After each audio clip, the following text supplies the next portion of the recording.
Vancouver's international airport has temporarily suspended all arriving flights. Leading up to the holidays, Calgary is in for one of its coldest weeks of the year. WestJet has already canceled flights both in and out of Toronto. I flew to Vancouver Island, where it's normally temperate and rainy, and it was extremely cold and snowing, and then flew to Calgary, where it was an extreme cold warning of -49, and then flew to Toronto, where it was the snowstorm of the year, a blizzard, where everything was closed, flights were canceled. I felt like I was just bringing the storm with me wherever I went. No matter how hard I tried and no matter how far I flew, I just couldn't get away from this storm.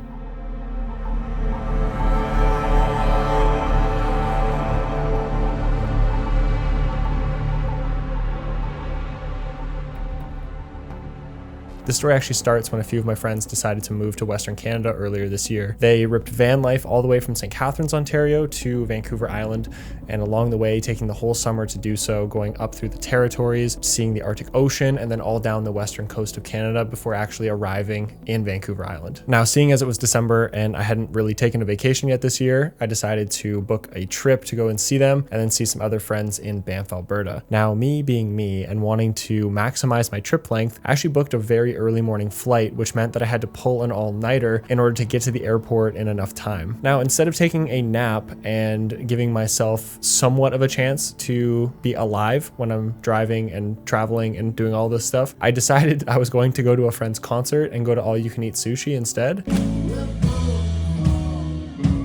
So I finished packing all my things and I headed to the airport to catch my 6 a.m. flight to Calgary, where I would then be catching a connecting flight to go to Comox, which is on Vancouver Island. So on this flight from Toronto to Calgary, it's 6 a.m. It's super early. I'm expecting and hoping that I'm really just going to be sleeping the entirety of the flight. And the lady beside me, I had a funny conversation with her actually right when we got on the plane. She's like, I'm really hoping there's not like a screaming or a crying child on this plane. And it turns out that the screaming, crying child was actually sitting directly in front of us. And I got to think about every single possible scenario, why the parents that were just sitting on either side of this child just sat there and let this kid cry for the entirety of the 4-hour flight. So this lady and I think we might have jinxed that situation. But the next flight was actually one of the highlights of the trip because it was so chill. It was a really small plane.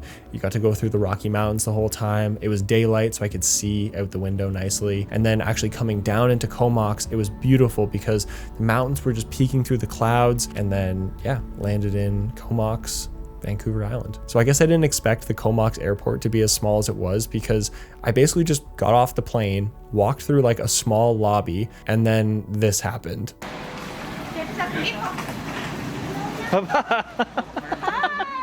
I was thinking about this so much in the car ride after, and I was just like, how did I not see them? Like, of course they're going to be waiting for me. That was a funny moment. As soon as we get in the car, we just immediately drive like an hour or two into the mountains and spend the majority of the day just filming, kicking back with no real plan or motive or anything. It was so nice just to kind of go at our own pace.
I got to experience a much more minimal lifestyle than I was accustomed to, and it was so freeing and peaceful in the most beautiful way possible. This year has been pretty crazy for me, as I haven't really taken any days off. I know there's like the cliche saying like #no days off and all that, but I really enjoyed what I was doing, and I just didn't really take any time just to do nothing, I guess. And not that even on this trip I did nothing. Like, it was a jam-packed trip full of like lots of seeing friends and traveling and sightseeing and things, but it was nice to just not really have anything that I needed to do. There was nothing pressing. It was just time to just spend with my close friends and seeing some mountains and just everything that Vancouver Island, you know, had to offer. It was such a beautiful experience and change of pace for me from the very hectic and busy lifestyle that I've been living over the past 2 years since opening my business. Now, most of the country was experiencing quite the snowstorm over the back half of December 2022. Extreme cold continues to lead to flight delays and cancellations at the Calgary International Airport. We're looking at pictures from Toronto's Pearson Airport just moments ago. An extreme cold warning and wind chill temperatures reaching -40, sticking around throughout the week. The weather is already wreaking havoc on the busiest travel day of the holiday season. This is how cold it's been. These are houses frozen on the shores of Lake Erie. Vancouver Island was no exception. Typically this time of year on the island, the climate would be considered temperate and they'd be experiencing a ton of rain. But we experienced a ton of snow and freezing temperatures as they got hit with this cold front that it seemed like most of the country was getting hit by. Now, during my time with Kyle and Alana on the island, Kyle would teach F45 classes from 5 a.m. to 10 a.m. every day. And I attended a few of these classes and he absolutely kicked with some workouts. That was an experience, but the benefit for me was that I got to go and shower after, and then afterwards go and find a cool breakfast spot or go hang out at the Starbucks and edit all my photos from the day prior. The one morning at the Starbucks, a group of older gents pulled up right beside me, you know, like literally a foot from me. And I was completely eavesdropping their conversation. And they were talking about how this weather was very uncharacteristic for the island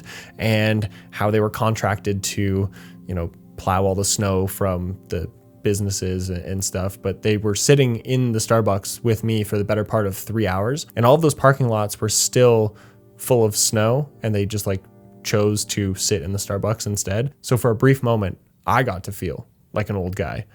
I was part of the crew. Now it's time for me to head on the next leg of my journey from Comox back to Calgary to see all my homies from the Fairmont Banff Springs days. But the storm was progressively getting worse. My flight from Comox to Calgary actually got delayed by 3 hours, which meant that I didn't get to Mike's house, who I was staying with, until after 1:30 in the morning. So again, it was another very long travel day. Now in Calgary, they were experiencing some pretty interesting weather as well, as it was reported to be -40, feels like -49 there. It was actually so cold in the Calgary and Banff area, it was almost unbearable even being outside. We still did head up into the mountains, but the problem that I was having was it was so cold that it was killing my camera batteries much faster than it should have been. Every time I would try and take a video, it would basically just fully drain the battery. Needless to say, I actually didn't take a ton of footage when I was in Banff because it was so cold. I prioritized taking photos because the camera wasn't dying as quickly when I did that. So I did take some photos. We really also only did sightseeing for about a few hours. And in that time, I killed 6 batteries and I really only took 3 video clips and maybe like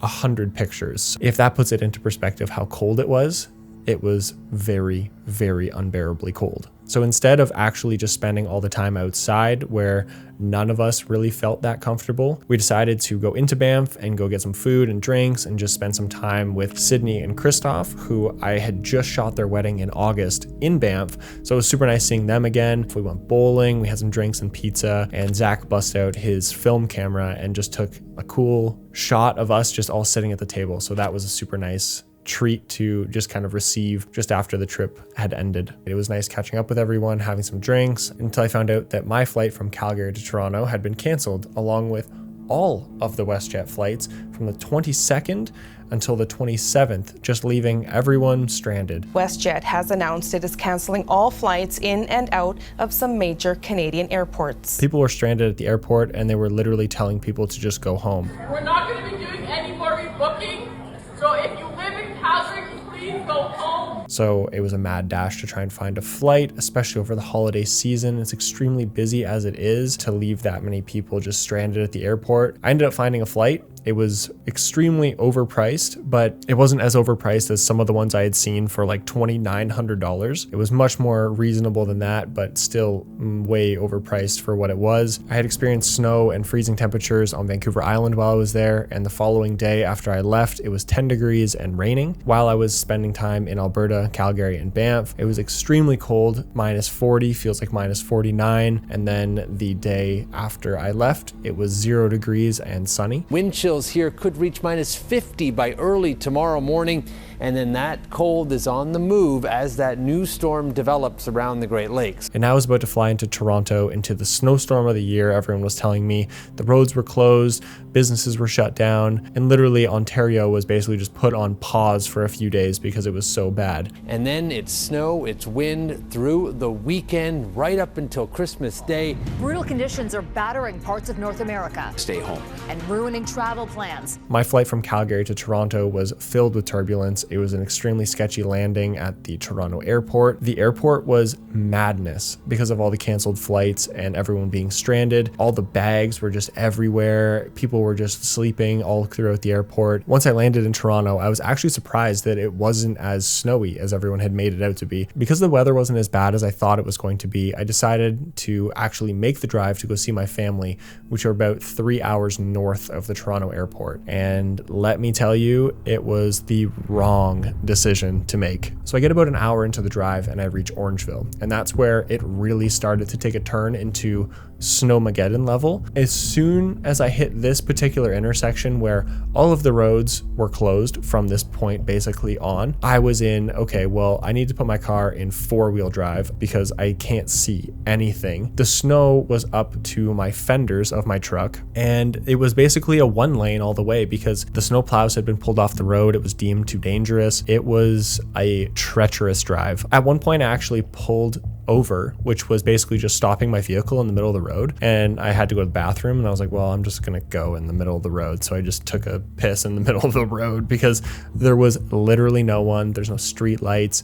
It was one of the more scary drives I've ever done in my life, and I'm very thankful that I did make it, albeit through closed roads and treacherous driving conditions, but I did end up making it. And my family was super grateful to see me and everything, but they were like, how did you get here? Like, all the roads are closed. The problem was I didn't know that they were closed before I had left from Toronto. So once I got past Orangeville, I was already in it, and there was no real way for me to just like turn around at that point. It was just too insane. So I couldn't really pull over. I kind of just had to keep going forward. Nonetheless, I did make it home for Christmas. It kind of felt like one of those Christmas movies where, you got to make it home for Christmas. And I was like that guy, like I had to make it home for Christmas, even though that wasn't my actual intention.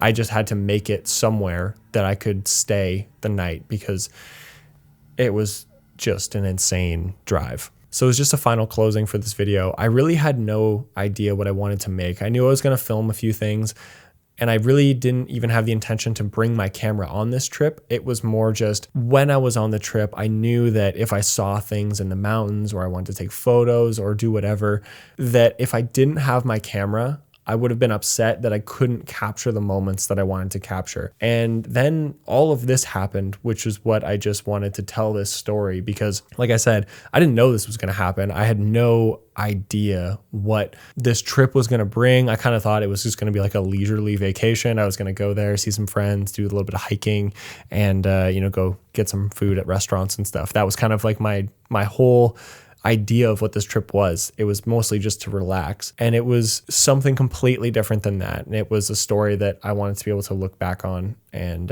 have a memory of. So I'm glad you guys, if you're still here, you've stuck around for this long. I'm glad you're here. And yeah, that was my Christmas of 2022. What a whirlwind of a trip.